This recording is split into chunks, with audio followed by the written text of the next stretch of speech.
Hello and welcome to Africa Focus. My name is Maurice Mbugua and these are the stories making headlines today.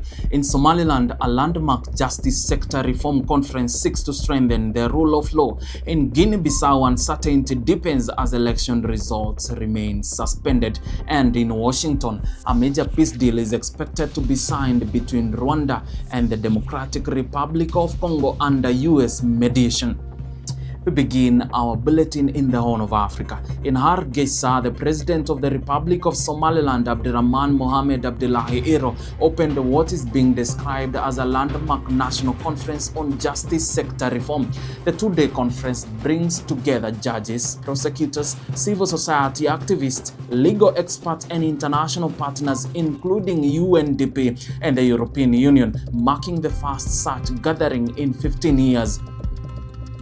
The president addressed the assembly stating that justice is the foundational pillar upon which a stable and resilient nation must be built. He pledged that the government will adopt all feasible resolutions emerging from the summit under its government of unity and delivery agenda. The aim, he said, is to build a justice system that is independent, transparent, and accessible to all citizens equally, without discrimination on the basis of clan, social class, or economic status. Now, beyond the judicial reform agenda, the gathering comes amid fresh momentum around Somaliland's long-standing bid for international recognition.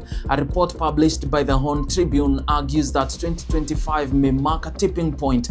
According to the article, multiple diplomatic developments, including renewed strategic interest from the United States, evolving positions in former colonial powers, and shifting geopolitical calculations by countries in the Middle East and beyond, are converging to reshape Somaliland's global standing. Now, experts quoted in the report suggest that coming months might finally see the final formal recognition of the Republic of Somaliland. Now, the president, addressing the public earlier, hinted that the sound of recognition is already audible. As Somaliland embarks on institutional reforms at home, many are watching closely to see whether the world's long silence on its de facto statehood might lift at last.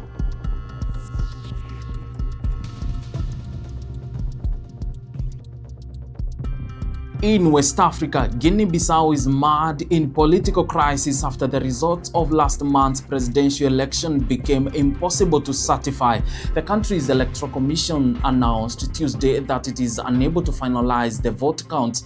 The announcement came after armed intruders reportedly broke into the commission's office, stole ballots and voting tallies, and destroyed the servers that stored the results. The break-in occurred just one day before the results were scheduled to be released. Now, both the incumbent President Umaro Sissoco Embalo and the main opposition candidate Fernando Diaz da Costa had already declared victory, a move that triggered tension and speculation. Later the same day, the military seized power, installing former Army Chief of Staff General Hota Inter-A as transitional leader. Inter-A was sworn in, and over the weekend he appointed a new 28-member government. The transitional authority has set a one-year period for its rule, pending further decisions. While Fernando Diaz da Costa fled the country amid mounting threats and was reportedly granted asylum and protection by Nigeria, Embalo also fled, reportedly relocating first to Senegal and later to Brazzaville in the Republic of Congo. Regional bloc ECOWAS condemned the takeover and demanded immediate return to constitutional order, calling for the release of detained political figures and a restoration of democratic process. Now, the international community has expressed concern over what many view as a coup that undermines both election integrity and the will of Guinea-Bissau citizens. For now, the country remains suspended between uncertainty and the hope for a peaceful resolution.